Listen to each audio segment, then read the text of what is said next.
오늘 창세기 10번째 시간입니다. 창세기 10번째, 이제 창세기 3장 9절로 15절. 창세기가 몇 장까지 있나요? 50장까지. 왔다, 되게 많다. 50장까지 있는데 이제 3장을 나가고 있습니다. 창세기를 다 끝낼 때까지 절대 돌아가시지 말고 좀 더 긴 거로 할까요? 그래서 절대 돌아가시지 않도록. 자, 오늘 10번째 시간인데요, 오늘 제목은 핑계와 은혜라고 하는 것입니다. 아마 대략적으로 여러분이 오늘 본문을 읽어서 어떤 내용인지는 아마 이해는 되셨으리라 생각을 합니다. 핑계와 은혜, 혹은 변명과 은혜, 이런 이야기입니다.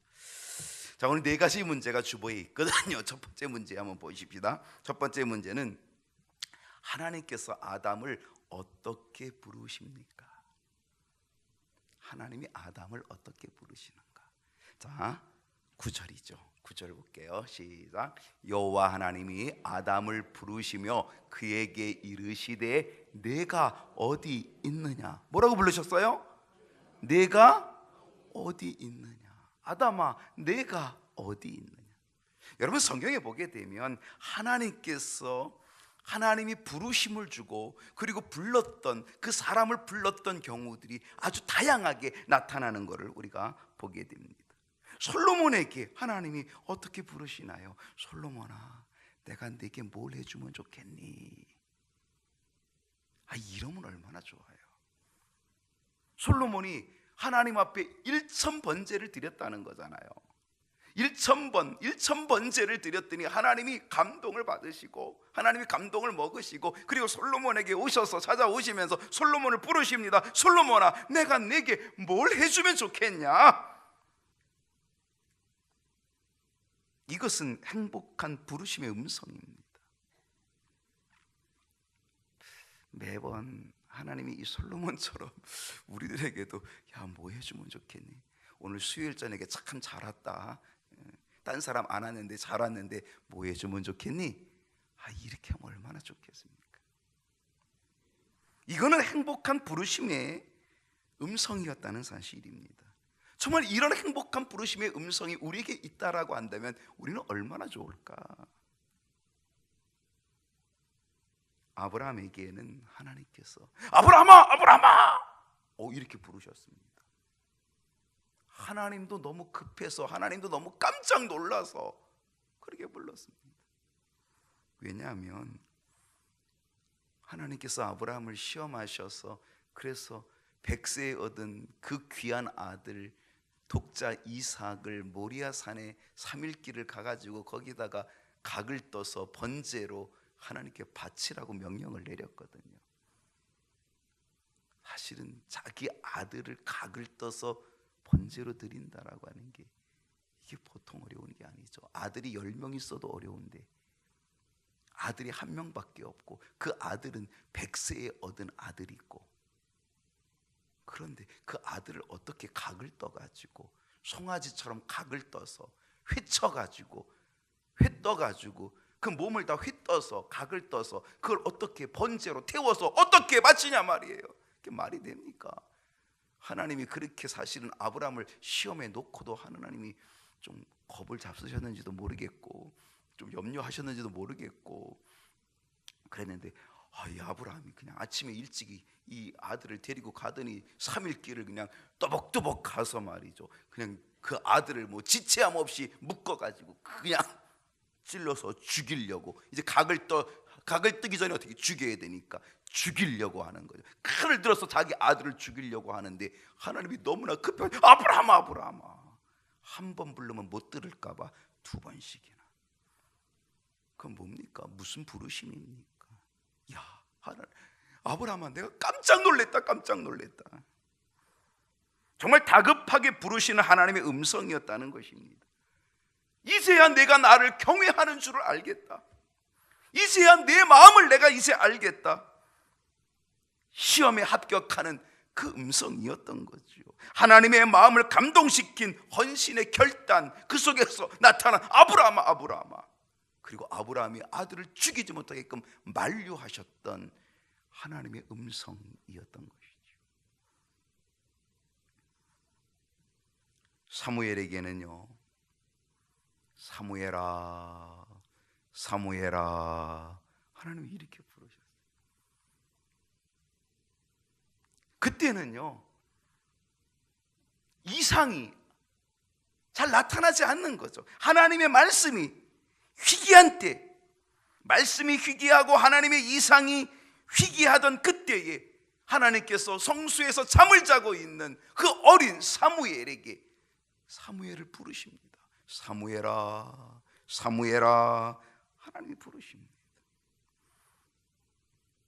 이 부르심의 음성은요, 사무엘, 그 어린 사무엘을 통하여서 이스라엘 백성들의 앞날에 대한, 엘리 제사장의 앞날에 대한 이야기를 계시해 주시는 거죠. 앞날을 계시해 주시는, 그걸 보여주시기 위한 부르심이었다는 것이죠. 하나님의 말씀이, 하나님의 이상이 희귀한 이 시대에 하나님의 음성, 이 사무엘을 부른 하나님의 음성, 하나님이 당신의 뜻을 계시해 주기 위하여 우리를 부르시는 그 음성이 있다라고 한다면 이 얼마나 좋겠냐 말이에요. 모세에게는 하나님께서, 모세야, 네가 선 곳은 거룩한 땅이니 네 발에서 신을 벗어라. 하나님께서 모세를 부르셨습니다. 떨기나무 가운데로 부르셨습니다. 그리고 그의 발에서 신을 벗기십니다. 네가 선 곳은 거룩한 땅이라 네 발에서 신을 벗으라. 왜 그렇습니까? 이제는 너는 양치는 목자의 길을 40년 동안 했는데 그거 하지 말고 너는 이제 새로운 사명의 길을 내가 너에게 줄 터니 너는 그 사명의 길로 가라. 신을 바꿔 신어라. 사명의 신발을 너에게 줄 테니 그 신발을 신고 가라. 하나님께서 사명을 위한 부르심의 음성이었던 것이죠. 여러분, 솔로몬에게 부르신 음성이나 아브라함을 부르시는 그 다급한 음성이나 잔잔하게 사무엘을 부르시는 음성이나 그리고 모세를 향하여서 신을 벗으라고 말씀하시는 하나님의 음성이나 사실은 다 이건 좋은 음성이거든. 귀한 음성이거든. 반가운 부르심의 음성입니다. 그런데 오늘 그 하나님께서 아담을 부르고 있다는 거죠. 아담을 부르고 있다. 아담아, 내가 어디 있느냐라고 아담을 부르고 있는데, 여러분, 이 아담을 부르는 이 부름은 어떤 부르심이냐라고 하는 거예요. 어떤 부르심입니까? 아담아, 내가 어디 있느냐? 라고 하는 하나님의 음성, 그건 어떤 음성일까요? 어떤 부르심의 음성일까요?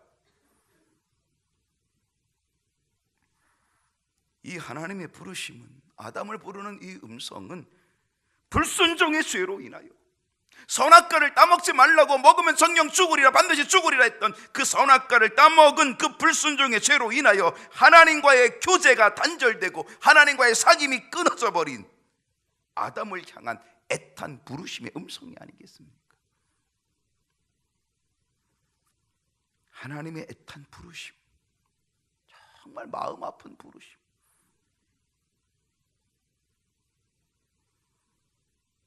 이 부르심은 하나님의 사랑의 부르심이었습니다. 죄인을 부르시는, 죄인인 아담을 부르시는 하나님의 사랑의 음성이었다는 사실이죠. 그렇다고 한다면 하나님께서 왜 아담을 부르셨을까? 왜 아담 왜 불렀을까요? 하나님이 아담이 어디에 있는지 알지 못하기 때문에 부른 겁니까? 아담이 숨은 곳을 알지 못하기 때문에 어디 숨었는지를, 그래서 아담을 지금 부르고 있는 겁니까? 아닙니다. 비록 아담이 숨었긴 했어요. 지금 동산에 숨었어요. 나무 뒤에 숨었어요. 숨었지만 하나님께서 아담이 어디 있는지를 모르기 때문에 그를 부른 게 아닙니다. 이미 하나님을 알고 계십니다. 전지전능하신 하나님인데 그걸 모르겠습니까? 그런데 왜 하나님이 알면서도 아담아, 네가 어디 있느냐? 하나님이 왜 아담을 왜 부르실까요? 내가 어디 있느냐? 왜 이런 음성을 그에게 주실까요? 그건 뭡니까? 그 음성을 통하여서 깨닫게 하시는 거죠. 깨달음을 주시는 거죠. 깨닫게 하시는 거죠. 어떤 깨달음입니까? 아담아, 지금 내 현재의 주소가 어떻게 되느냐? 내 현재의 상태가 어떤 상태냐? 그거를 깨닫게 하시는 하나님의 부르심의 음성 아니겠습니까? 아담이 지금 어느 길로 간 겁니까? 하나님과 교제하고 사귐의 길로 잘 가다가 지금 빗나가 버린 거잖아요. 여러분, 죄라고 하는 것은요, 관역을 빗나가는 게 죄거든요. 관역을 빗나가는, 화살이 관역을 향해서 딱 쏘면 관역을 향해 나가야 될 이 화살이 빗나가 버렸다. 이게 죄거든요. 하마르티아라고, 이게 빗나가다는 거예요. 죄라는 게 빗나가는 거예요. 지금 하나님께서 부르시려는, 왜 아담아, 지금 너는 왜 이렇게 빗나갔느냐? 그 애탄 부름, 그거를 가지고 있다라고 하는 사실입니다. 여러분, 오늘날 하나님께서 우리에게 이런 부름의 사인을 주신다라고 한다면은, 여러분, 그것은 어떤 사인일지를 우리는 알아야 된다는 사실입니다. 아담아, 내가 어디 있느냐? 하나님이 아담을 향해 부르신 그 음성이 오늘 아무개야, 오늘 내가 어디 있느냐? 여러분, 뭐라고 답변하시겠습니까? 하나님 보세요, 지금 경인교회에서 예배 드리고 있잖아요. 어디 있긴 어디 있어요?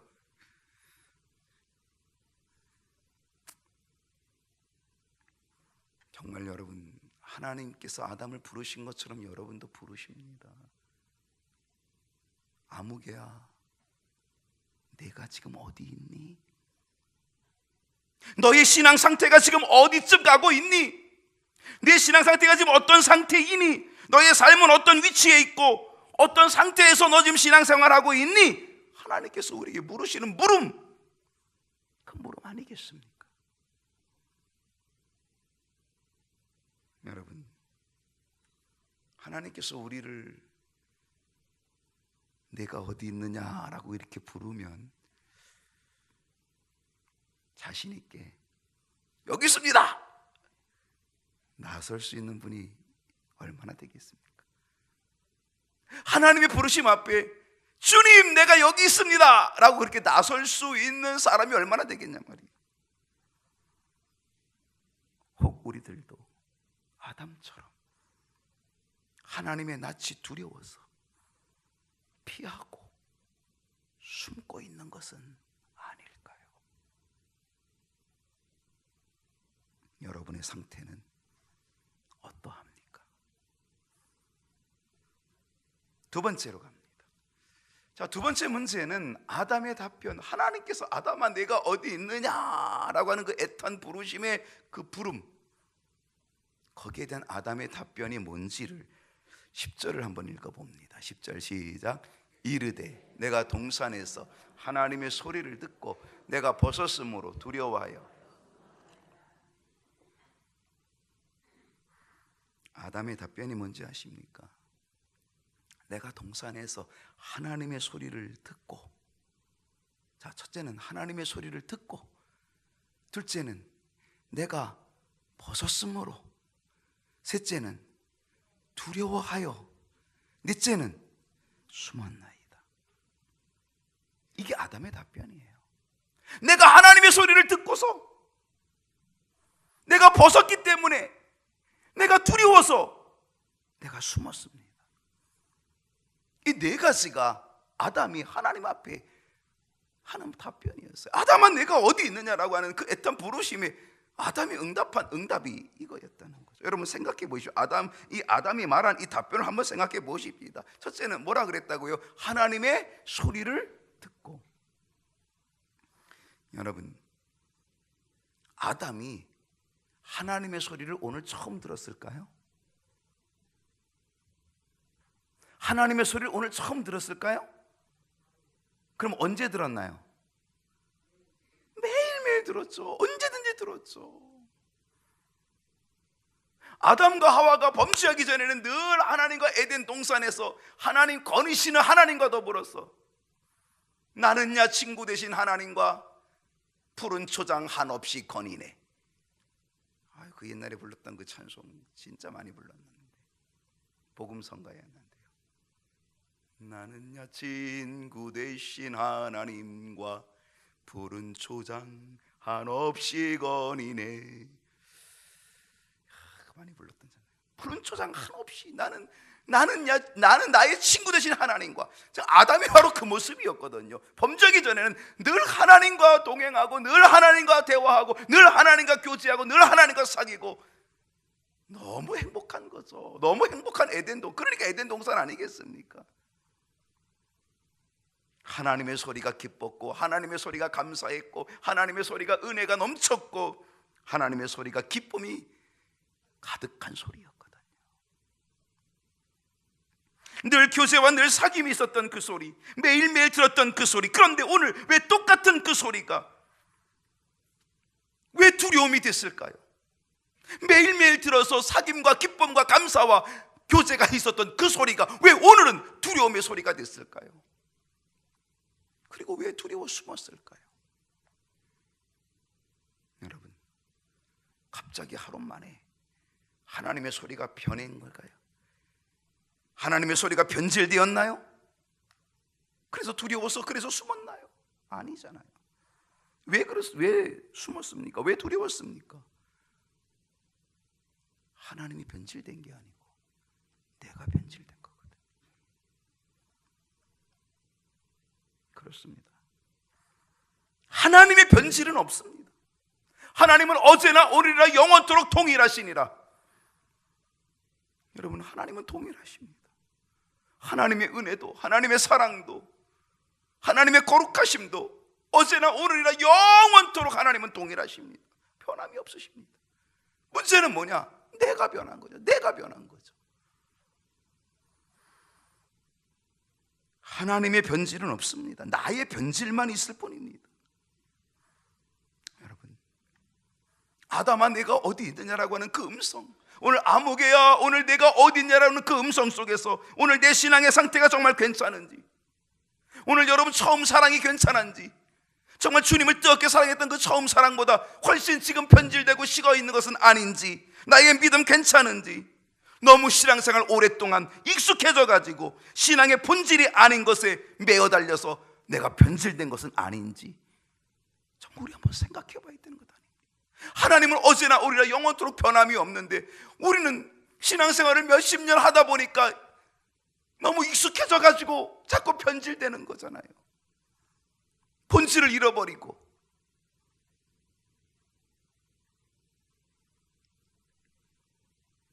오늘 나는 어떤 모습입니까?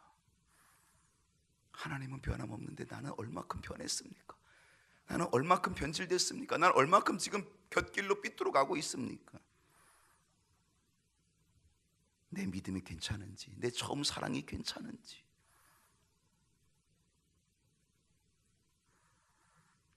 아담의 두 번째 답변은 내가 벗었음으로 숨었다 그랬습니다. 여러분, 아담이 벗은 건 언제부터 벗었나요? 네? 처음부터 벗었습니다. 벗은 게 아니라 옷이 없었습니다. 옷이 없은 게 아니라 옷이 필요 없었습니다. 그러니까 아담은 그냥 하나님이 주신 그 몸이 옷이었습니다. 그 가죽이 옷이었습니다. 아담이 벗은 게 오늘 처음 있었던 사건이 아닙니다. 근데 아담은 뭐예요? 갑자기 내가 벗었기 때문에 내가 숨었다라고 얘기합니다. 처음부터 아담은 벗고 있었고 늘 벗고 있었고 아무 문제가 없었던 아담인데 왜 오늘 자기가 벗은 것 때문에 지금 문제가 돼서 지금 숨었냐 말이죠. 왜 그것이 문제가 된 겁니까? 그것은 바로 죄의 결과입니다. 죄는 우리를 부끄럽게 만듭니다. 죄를 짓기 전에는 부끄러움이 없었습니다. 떳떳했습니다. 아무 문제가 없었습니다. 그런데 죄를 지으니까 그 죄는 부끄러움을 준다는 거죠. 그렇습니다. 죄는 부끄럽게 만듭니다. 여러분, 하나님의 속성은 거룩하심이라 그랬습니다. 거룩함이 하나님의 속성입니다. 죄인인 우리들이 하나님의 거룩하심을 볼 수가 없습니다. 만약에 죄인인 우리들이 하나님의 거룩하심을 보면 그 거룩하신 하나님의 공의의 속성이, 거룩함의 속성이 우리를 치십니다. 우리가 죽습니다. 그래서 우리가 하나님을 볼 수 없습니다. 우리 죄인은 하나님을, 거룩하신 하나님을 볼 수가 없습니다.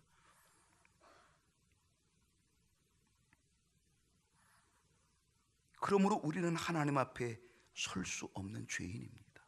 정말 우리는 누구도 하나님 앞에 설 수 없습니다. 우리가 하나님 앞에 감히 못 섭니다. 왜? 죄인이기 때문에. 아담은 그 죄를 짓기 전에는 늘 하나님 앞에 서 있었습니다. 부끄러움이 없었습니다. 벌거벗었지만 부끄러움이 없는 겁니다. 왜? 그는 죄인이 아니었기 때문입니다. 그러나 그가 죄를 진 이후부터 그는 뭐를 갖게 됐어요? 부끄러움을 갖게 됐다는 사실이고 하나님 앞에 설 수 없는 존재가 됐다는 사실입니다.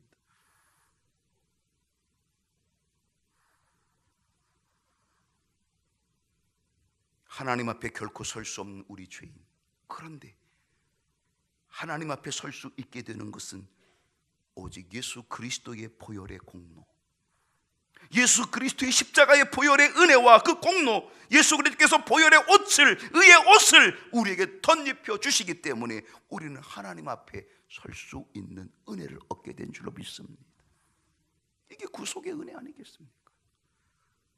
예수님의 십자가의 보혈이 없다면 우리는 의의 옷을 입을 수가 없습니다. 그리스도의 보혈로 의의 옷을 입을 수 없고 우리는 늘 벌거벗은 채로 우리는 하나님 앞에 부끄러워 숨을 수밖에 없는 존재이지만, 그런 죄인이지만, 그런데 예수 그리스도의 보혈의 공로가, 그 보혈의 옷이 우리를 덮어주어서 우리는 하나님 앞에 감히 설 수 있는 존재가 되었다는 사실입니다.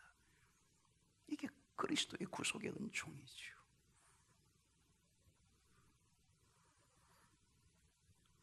아담의 세 번째 답변은 뭡니까? 내가 두려워하여서 숨었습니다. 왜 두렵습니까? 뭐 때문에 두려운 겁니까? 왜 두려운 거예요? 죄는 심판이 있기 때문에 두렵습니다. 죄는 형벌이 있기 때문에. 왜 두려운 거예요? 형벌, 죄에 대한 대가, 형벌을 치러야 되기 때문에. 내가 반드시 죽으리라, 형벌을 치러야 되기 때문에 두려움게 된 거죠. 우리가 왜 두렵게 됩니까? 바로 죄값입니다. 죄는 심판을 받기 때문에 두렵습니다. 그런데 우리 주님께서 그 심판을 십자가에서 대신 받으신 거죠. 십자가에서 그 심판을 대신 받으심으로 인하여서 심판이 나에게 없는 은혜를 주신 거죠. 그게 그리스도의 은혜, 구속의 은총 아닙니까?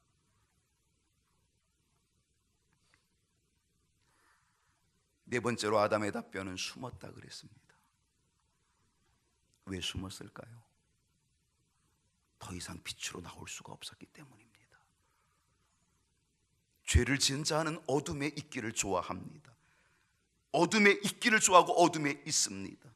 세상 사람들이 왜 빛으로 안 나옵니까? 빛으로 오면 자기 어둠이 드러날까 봐 두려워서 못 나오는 거거든요. 그래서 아담이 숨은 겁니다. 어둠에 숨어 있기를 좋아했던 것입니다. 그러나 여러분, 숨어 있는다고 해서 그 모든 것들이 다 감추어지겠습니까? 결코 숨을 수도 없고 숨길 수도 없습니다. 빛이 오면, 빛이 비치면 어둠이 다 떠나가고 다 드러나고 만다는 사실입니다. 이제 우리는 숨는 자가 되어서는 안 됩니다. 우리는 빛으로 나오는 자가 되어야 됩니다. 그것이 뭡니까? 그게 회개입니다. 사실 하나님께서 아담을 부르시는 것, 아담아 내가 어디 있느냐, 이 애탄 하나님의 부르심은 아담아 더 늦기 전에 회개해라, 더 늦기 전에 회개해라. 그 회개가 빛으로 나올 수 있는 은혜의 통로거든요. 하나님은 회개를 기뻐하십니다. 그리고 하나님은 회개를 기다리십니다. 아담아 내가 어디 있느냐, 하나님은 회개를 기다리시면서 부르시는 부름의 음성이라는 사실입니다. 세 번째로 갑니다. 세 번째 문제는 아담과 하와의 변명은 무엇입니까? 아담과 하와의 변명. 자, 11절로 13절인데요. 11절 한번 읽어보십시다. 시작. 이르시되 누가 너의 벗었음을 내게 알렸느냐? 내게 먹지 말라 명한 그 나무 열매를 내가 먹었느냐?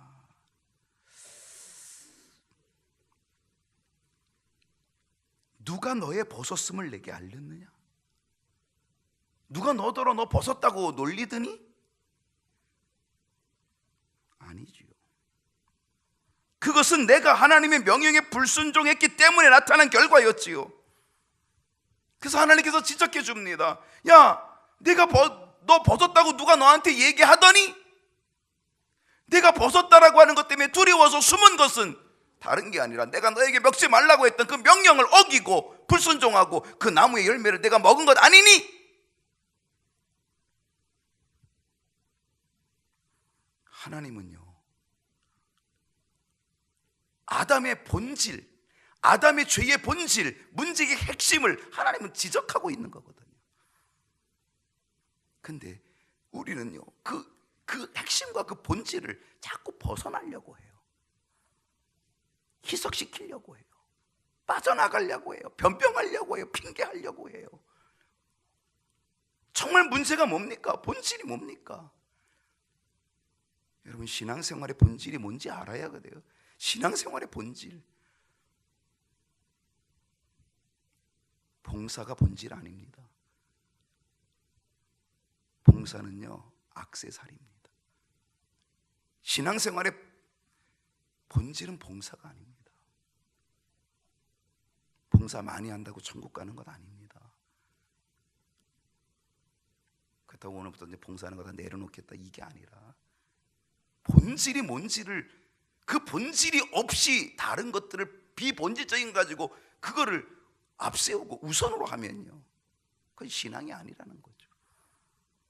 신앙의 본질이 탄탄한 다음에 그 다음에 섬김이 나타나고 헌신이 나타나고 봉사가 나타나고, 그래야 그것이 상급이고 값진 거지. 본질을 외면하고 본질을 갖지 못하고 정말 신앙의 본질, 그 기본이 없이 하려고 한다면 안 된다는 거죠. 하나님은 지금 아담과 하와의 그 변명 속에 지금 하나님께서는 누가 너에게 벗었음을 말했니? 아담아, 내가 어디 있느냐? 그럼 하나님, 제가 죄를 범했습니다. 하나님 명령에 불순종하고 따먹었습니다. 주여. 그리고 회개하고 땅을 치고 말이죠, 통곡하고 떼굴떼굴 굴르고 말이죠, 하나님 잘못했으면 날 죽여주십시오 그랬다면 하나님이 궁결한 마음이 생겨져 가지고 어떻게 하셨을지 창세기 역사가 달라질 수도 있을 것입니다. 그런데 아담아, 내가 어디 있느냐? 그 부르심에 지금 하나님의 음성을 듣고 제가 벗었기 때문에 제가 두려워서 제가 숨었습니다. 아니, 그건 본질이 아니거든요. 그게 본질이 아니거든요. 본질은 뭡니까? 하나님, 제가 죄를 졌습니다. 이게 본질이죠. 아담과 하와의 변명은 뭡니까? 핑계는 뭡니까? 그 본질을 왜곡하는 거예요. 본질을 외면하는 거예요. 본질이 중요한 거예요. 그 뭐예요? 하나님, 내가 죄인입니다. 내가 불순종해서 선악과를 따먹었습니다. 나를 벌 내려 주십시오. 이게 본질 아닙니까?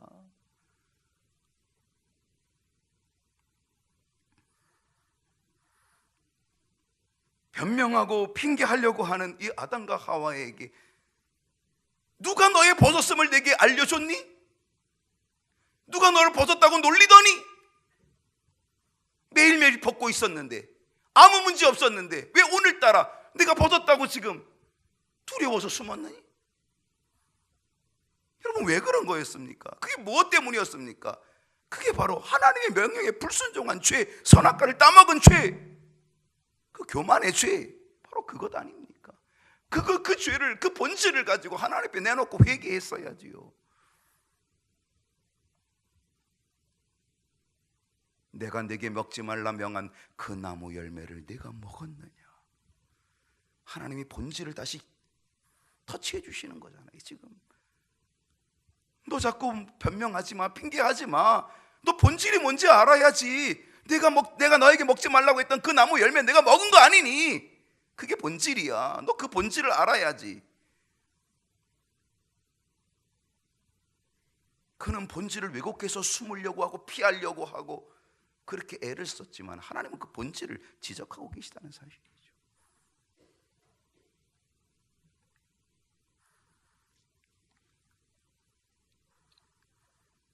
본질을 분명히 알아야 회개도 빠르고 본질을 분명히 알아야 치유도 빠르지 않겠습니까? 본질에 대해서 지적할 때에 그때에 아담이 어떻게 합니까? 이제는 그 본질에 대해서 변명을 또 하기 시작합니다. 아니 본질을 지적했으면 아이고 죄송합니다 하나님도 아셨군요. 그리고 그냥 무릎 꿇고 말이죠. 하나님이 그냥 다리를 붙잡든지 어떻게든지 그냥 살려달라고 말이죠. 그러고 나가야 되는 것 아닙니까? 내가 죽을 죄를 졌다고. 그런데 지금 아담이 뭐 하고 있습니까? 12절 보십시다. 아담의 변명이, 자 12절입니다 12절 시작. 아담이 이르되 하나님이 주셔서 나와 함께 있게 하신 여자 그가 그 나무 열매를 내게 주므로 내가 먹었나이다. 아담이요 변명을요 기똥차게 합니다. 여러분 우리들이 왜 변명을 잘하는지 아세요? 아담을 닮아서 그래요. 아담이 변명을 보십시오. 아담이 이르되 뭐라 그랬어요? 하나님이 주셔서. 지금 하나님이 주셔서 저 하와를 누가 준 거예요? 아담이 하와 달라 그랬어요? 안 달라 그랬어요? 예? 달란 말 없었어요. 하나님이 보실 때에 아담이 혼자 사는 게 좋지 않다. 하나님이 그렇게 생각하신 거예요. 만약에 아담이 하나님 제가 동물들 이름을 짓다 보니까 아니 동물들은 다 암놈도 있고 순놈도 있고 암수가 이렇게 다 짝이 있는데 나는 뭡니까? 만약에 이랬다 그러면 하나님이 그래 진짜 그러네. 그리고 하와를 지어줬다라고 한다면 이 핑계가 뭐 그렇죠? 예. 지금 뭐라고 얘기하는 겁니까? 아담이 하나님이 주신 거야. 내가 달라 그랬습니까? 내가 저 여자를 달라 그랬나요? 내가 하와 달라 그랬습니까? 나 외롭다 그랬습니까? 하나님이 알아서 주신 거 아닙니까? 맞아요, 틀려요? 맞지요.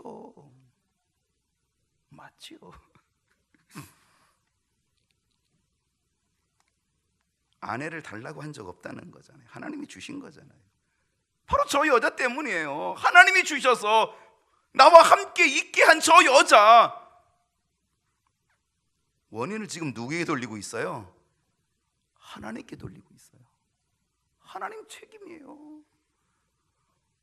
저 여자를 줬기 때문에 하나님 책임이에요. 원인을 누구한테 돌리고 있어요? 책임을 누구한테 전가하고 있어요? 하나님께 전가하고 있어요. 거기다가 슬쩍 누구까지? 저 여자가 내게 줘서 먹었습니다. 첫째는 하나님 책임, 둘째는 누구 책임? 여자 책임. 이야, 아담이 머리가 기가 막혀요. 따지는 것도 잘하고요. 근데 우리가 쏙 아담을 빼닮았다니까요. 진짜 우리 따지기도 잘하고요. 아주 핑계대는 거는요 아주 그냥 조목조목 핑계를 아주 변명을 얼마나 잘 되는지 몰라요. 그 변명도 그럴듯한 변명돼요. 예. 진짜 그럴듯하잖아요. 아담이 달라 그런 적 없거든요. 하나님이 알아서 주신 거거든요.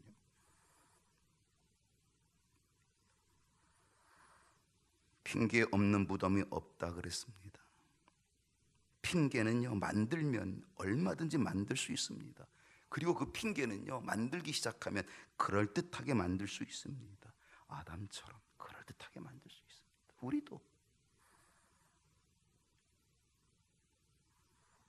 아담의 이 말이 결코 틀린 것은 아닙니다.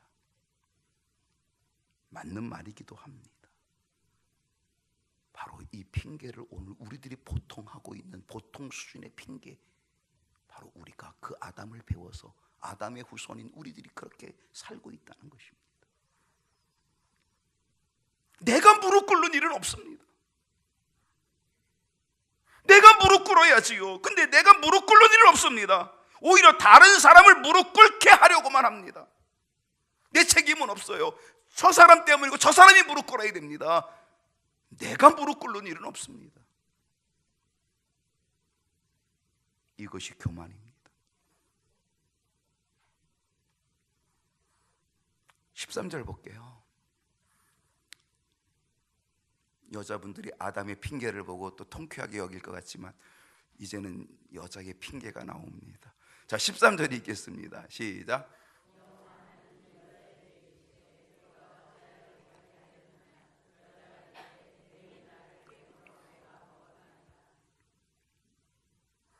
하나님께서 하와에게 묻습니다. 여자에게 어찌하여 이렇게 하였느냐? 사실은 누가 꿰매에 빠진 거예요? 하와가. 누가 땄어요 먼저? 하와가. 누가 남편에게 줬어요? 하와가. 사실은 문제의 근원은 자기거든요. 문제의 근원은 자기거든. 만약에 이 여자가 남자가 저렇게 고통을 당하는 걸 보면 말이죠, 아이고 하나님, 우리 남편이 아니고요, 제가 잘못해서 그랬습니다. 이렇게 좀 나서야 되는 건 아니겠습니까? 예. 우리 교회도 이렇게 나설 여자는 아무도 없을 것 같아요. 좀 그렇게 나선다면 얼마나 하나님이, 만약에 아담과 하와, 아닙니다, 제 탓입니다, 제가 관리를 못해서 그랬습니다. 아담이 그러고, 여보 그게 아니야, 당신은 그냥 내가 준 거 먹은 거 빨게 없잖아. 그리고 막 서로 자기가 잘못했다고 막 그러면요, 하나님이 이것들 봐라, 서로 다 자기가 잘못했다 그러네. 하나님이 또 마음에 감동이 드실 수도 있지 않겠습니까? 예? 역사가 달라질 수도 있지 않을까요? 근데 이거는 전부 다 자기 책임은 없고 하나님이 주신 여자 책임이라 그러고, 이 여자는 뱀이 나를 꿰므로 내가 먹었나이다. 여러분, 뱀이 꼬였지만 꼬임에 넘어간 건 누가 넘어간 거예요? 지가 넘어간 거지. 지가 안 넘어가면 되는 거잖아요.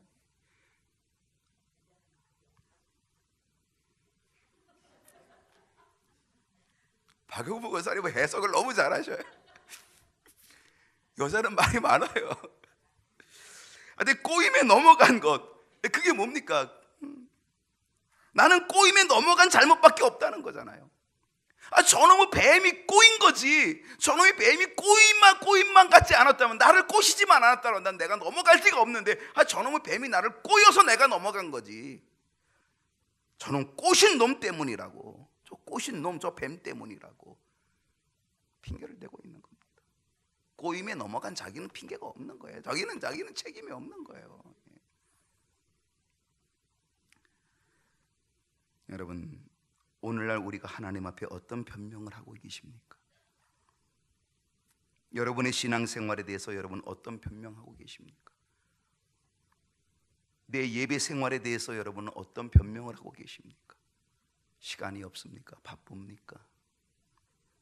내 헌신에 대하여서, 내 헌신 생활에 대하여서 여러분 어떤 변명을 합니까? 건강이 안 좋습니까? 힘이 듭니까? 나이가 먹었습니까? 오늘 우리들도 가질 수 있는 변명은 얼마든지 있다는 사실입니다. 우리가 가질 수 있는 핑계는 얼마든지 있다는 사실입니다.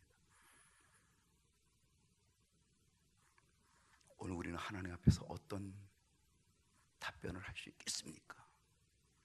어떤 변명을 내놓고 있습니까?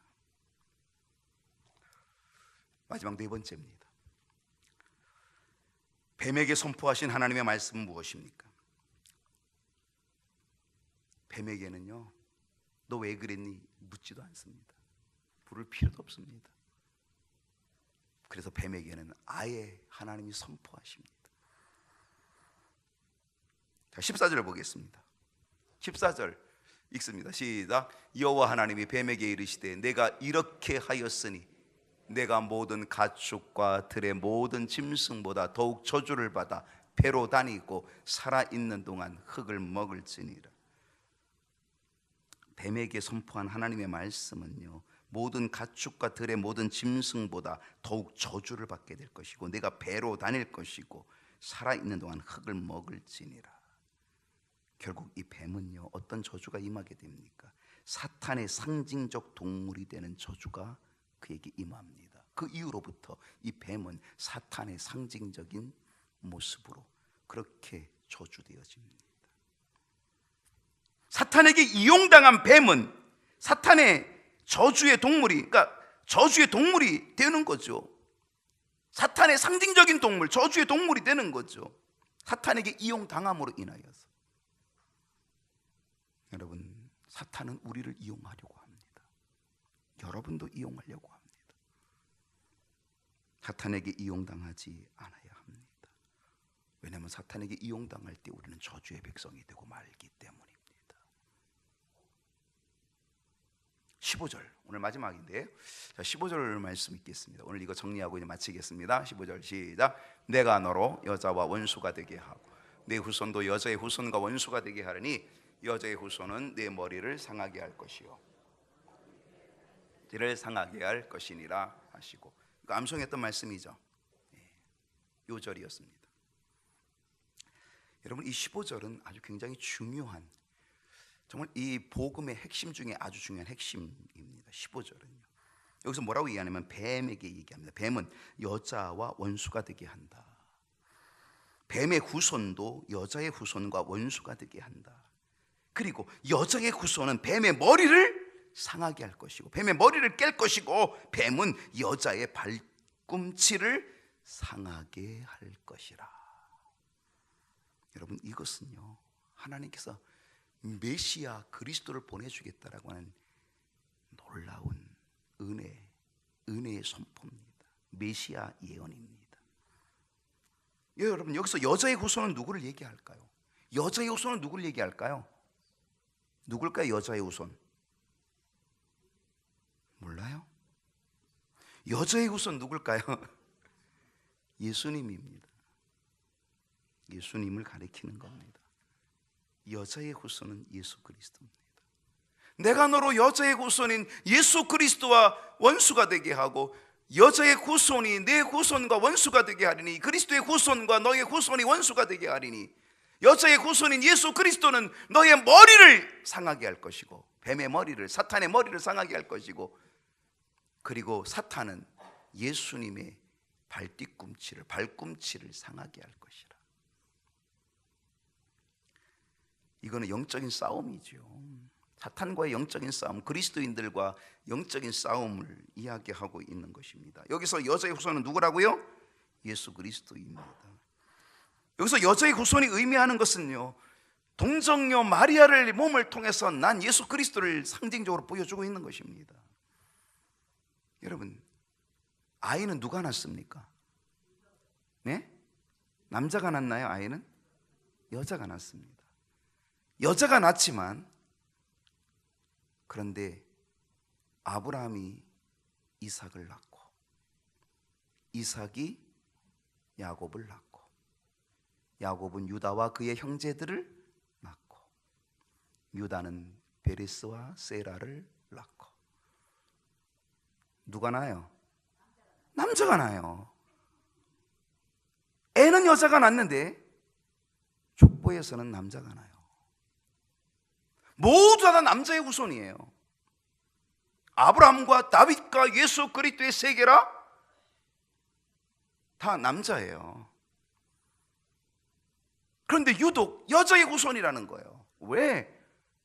동정녀 마리아, 예수님은 동정녀 마리아의 몸을 빌려서 성령으로 잉태되어져서 남자의 후손이 아니라 여자의 후손으로 오신다는 거예요. 그걸 이미 예언적으로 보여주고 있는 말씀이라고 하는 거죠.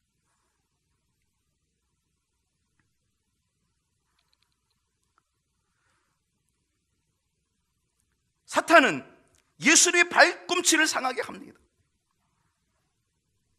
예수님이 십자가 지시는 것을 발꿈치를 들었다라고 이렇게 얘기합니다. 사탄은 예수님을 십자가에 못 박는 데 성공합니다. 많은 사람을 선동해가지고 그래서 예수를 십자가에 못 박는 데 성공합니다. 아, 내가 메시아를 죽였다. 야, 십자가에 못 박아 죽였다. 성공합니다.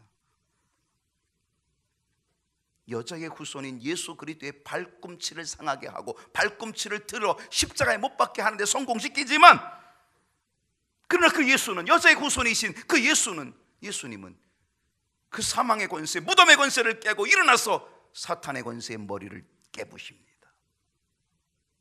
그리고 부활로 승리하십니다. 이것은 메시아 예언의 시작입니다.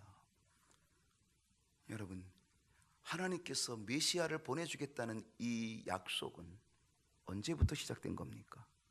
바로 창세 때부터 시작이 된 겁니다. 언제 때부터 시작됐다고요? 인간이 죄를 지어서 죄의 값으로 죽음이 오게 되었을 그때부터 시작이 된 겁니다. 그 순간부터 하나님 앞에 결코 설 수 없는 존재가 되었을 바로 그 순간, 숨어서 어찌할 줄 모를 수밖에 없는 그 순간부터 하나님께서는 바로 메시아 예언을 주신 것입니다. 그것이 바로 하나님의 사랑입니다. 은혜입니다. 아담과 하와는 끊임없이 핑계대고 끊임없이 변명되지만, 그러나 하나님은 여전히 사랑하십니다. 그리고 그 죄를 범한 그 순간부터 메시아 약속, 메시아 대망, 메시아 예언을 약속해 주셨다는 사실입니다. 이것이 하나님의 은혜고 이게 하나님의 사랑이라고 하는 거예요.